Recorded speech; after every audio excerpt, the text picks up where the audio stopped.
Assalamualaikum warahmatullahi wabarakatuh. Bertemu lagi bersama saya Bangir21 Channel yang dimana membahas seputar rawatan murai batu. Oke, selamat malam kawan-kawan. Semoga kawan-kawan semua selalu dalam keadaan sehat walafiat, murah rezeki, dan apa yang sedang diusahakan segera terwujud. Amin. Pada kesempatan malam ini, Bangir21 Channel akan membahas soal perawatan murai batu jinak. Karena murai batu itu ada yang jinak, ada yang giras, dan bagaimana perawatannya, mari kita simak sampai tuntas. Dan sebelum itu, mari kita siapkan dulu kopinya. Yang ngerokok, yang mau ngeteh, yang mau ngopi, yang mau nge-es, silahkan. Karena ini pembahasan agak sedikit panjang.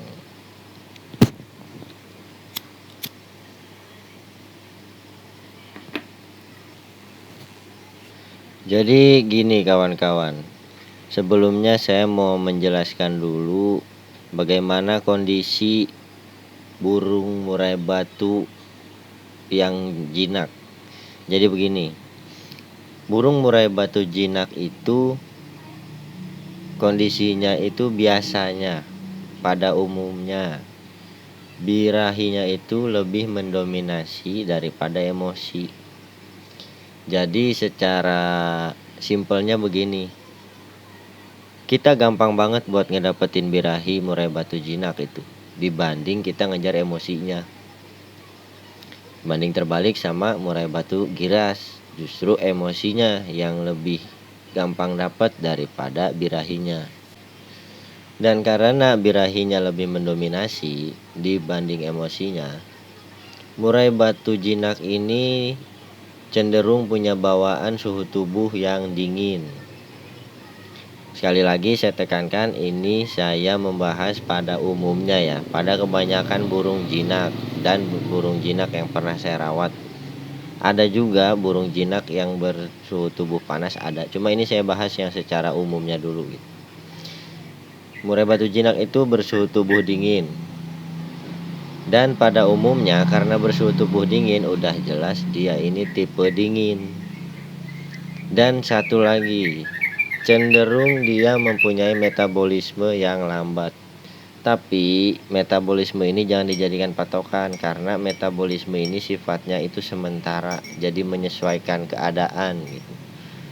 Kalau emang sudah kondisi atau sudah kita rawat, sudah kita perbaiki dari rawatan sebelumnya, itu biasanya metabolisme bisa jadi cepat. Begitupun metabolisme cepat kalau kita biarin aja, nggak kita rawat, nggak kita jemur, nggak kita umbar, burung tipe apapun pasti metabolismenya jadi lambat. Jadi metabolisme jangan jadi patokan ya. Metabolisme itu hanya keadaan pada saat itu, bukan keadaan yang dimana menjadikan patokan rawatan kita untuk hariannya gitu, rawatan stabilnya itu bukan. Lalu bagaimana untuk perawatan murai batu jinak? Yang pertama, karena murai batu jinak itu berdasarkan suhu tubuh yang dingin, secara logika aja kalau memiliki dasar suhu tubuh yang dingin berarti tugas kita itu kita fokus di rawatan untuk menghangatkan. Jadi kita ngerawat burung itu jangan dibikin pusing gitu. Jadi untuk menentukan rawatan dasar kita ke depannya seperti apa, kita lihat dulu dari yang nampak jelas sama mata kita gitu. Misalkan nih burung baru dapet, entah itu dari kios, entah dari penghobi lain, kita bingung nih mau rawatan kayak gimana. Enaknya sih udah dikasih settingan sebelumnya sama yang punya, tapi kan kadang ada yang kurang jelas dan kita misalkan mau ngeriset gitu. Kita lihat dulu aja nih burungnya, murai kita tuh tipe jinak apa giras gitu. Kalau tipe jinak, oh berarti kita udah tahu nih, cenderung dia suhu tubuhnya dingin, birahinya gampang dapet. Berarti fokus kita di ngejar emosi, yang dimana dikencengin di penjemuran. Oke, kita kupas satu-satu nih. Yang pertama, dari porsi EF. Untuk murai batu tipe jinak itu cenderung lebih sedikit. Contoh di kisaran untuk setelan hariannya itu cuma 3-5 ekor. per hari. Ada juga yang banyak, cuman kan balik lagi ini kita bahas yang umumnya dulu gitu. Karena dengan jangkrik segitu biasanya murai tipe jinak itu udah dapat birahinya gitu. Terus buat tambahan yang cocok itu biasanya ulet hongkong. Karena apa? Ulet hongkong itu bersifat panas. Jadi cocok deh tuh. Suhu tubuh dingin ditembak ulet hongkong yang panas. Dan untuk pemberiannya, ulet hongkong ini agak-agak riskan nih. Jangan terlalu banyak atau jangan langsung digeber banyak gitu. Kita sesuaikan sama kondisi emosi murai kita gitu. Kalau kondisi emosinya cuma kurang, ibaratnya nggak hilang-hilang banget lah gitu. Udah ada emosinya cuma kurang greget nih. Coba ya tambahin dua ekor pagi hari setelah ngasih jangkrik, kasih ulet hongkong. Jangan setiap hari juga, kasih dulu 3 hari sekali. Kita lihat nih seminggu ada perubahan nggak.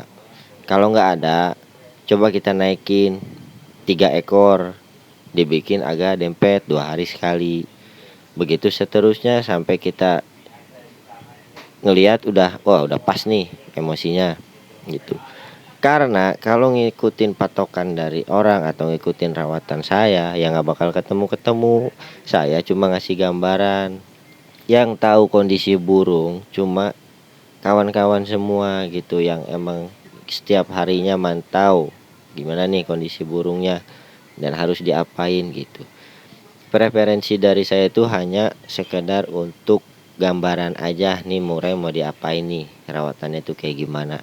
Begitu, cuma sharing-sharing berbagi pengalaman gitu. Balik lagi ke kawan-kawan semua untuk perawatan jelas pastinya itu untuk takarannya lah lebih jelasnya mah gitu. Lanjut lagi buat penjemuran. Biasanya burung jinak ini lebih kuat jemur. Entah itu di ablak atau di sauna, yang lebih terlihat sih di ablak ya. 10 menit, 15 menit, 20 menit, 30 menit masih aja anteng nikmatin penjemuran, bahkan sampai buka-buka sayap, sampai apa ya, kayak burung pingsan kali ya, walaupun dia mangap tapi dia sambil ngelebarin sayap gitu tuh, kadang di bawah, di lantai, di dasar. Itu tandanya burung nikmatin penjemuran, yang dimana mungkin di rawatan sebelumnya itu kurang dijemur. Nah itu soal penjemuran. Bisa juga dan lebih baiknya, kalau memang emosinya masih belum dapat juga, coba ditambah dengan terapi jemur kerodong, yaitu sauna.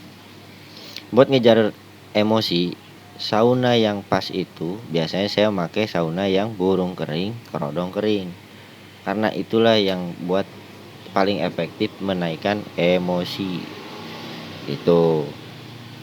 Terus gimana sama pemandiannya? Biasanya pemandian dibuat jarang. Itu sekalipun agak sering, misalkan seminggu 3 kali, untuk menstabilkan birahinya itu di sore hari atau di malam hari.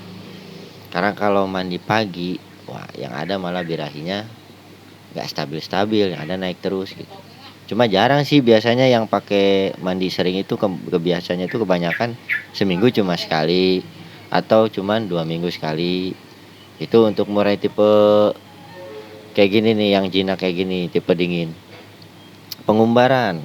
Nah, lanjut ke pengumbaran nih. Untuk pengumbaran ada juga yang sehari umbar, sehari enggak. Dari Senin sampai Kamis misalkan diumbar, Jumat Sabtu istirahat. Itu balik lagi ke bisanya kalian itu kapan. Cuman untuk pengumbaran murai tipe jinak itu biasanya tidak digebrak atau enggak di sprint. Udah biarin aja semaunya dia, sekarap dia mau terbang mau enggak, mau ngelempreh, mau tiduran di situ, mau bawa selimut, mau apa, ya udah biarin aja. Biarin dia nyaman terbang bolak-balik sendiri tanpa digebah. Bagusnya lagi seharian deh tuh. Sediain waktu masuk pagi baru diangkat sore dari umbaran kalau bisa. Kalau tempatnya memungkinkan, dan yang jelas di tempat teduh ya, jangan di tempat panas gitu. Karena kalau seharian kepanasan juga ya hancur juga burung, nggak bakal bener gitu. Jadi bagaimana sampai sini? Paham apa malah pusing? Jadi sekali lagi saya kasih perjelas, itu untuk murai batu jinak itu ciri paling jelasnya dia bersuhu tubuh dingin atau birahinya itu lebih mendominasi dari emosi. Tugas kita menaikkan emosi. Kalau saya biasanya buat naikin emosi itu, sebelum menggunakan EF tambahan ulet Hongkong buat hariannya, itu saya kejar dulu lewat jemur. Setelah jemur terus sauna, cuma di situ-situ aja tuh, di penjemuran lah intinya mah, yang penting suhu tubuhnya hangat. Itu kalau emosi. Kalau di penjemuran belum dapet, baru saya kejar lewat ekstra puding tambahan, yaitu ulet Hongkong. Begitu kawan-kawan.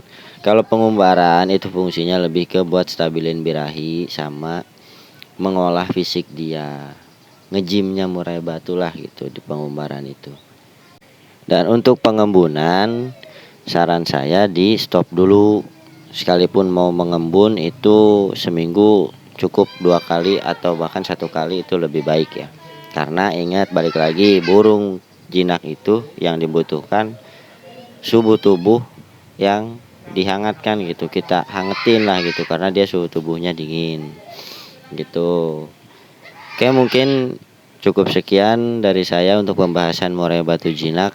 Untuk ada pertanyaan kawan-kawan mungkin bisa tulis di komentar, atau saran topik apa yang akan dibahas ke depannya boleh ditulis di komentar juga. Sekali lagi saya ucapkan semoga masuk di akal dan dapat diterapkan oleh kawan-kawan, dan burung kawan-kawan juga dapat segera sesuai dengan yang diharapkan. Kurang lebihnya mohon dimaafkan. Sekian dari saya. Assalamualaikum warahmatullahi wabarakatuh.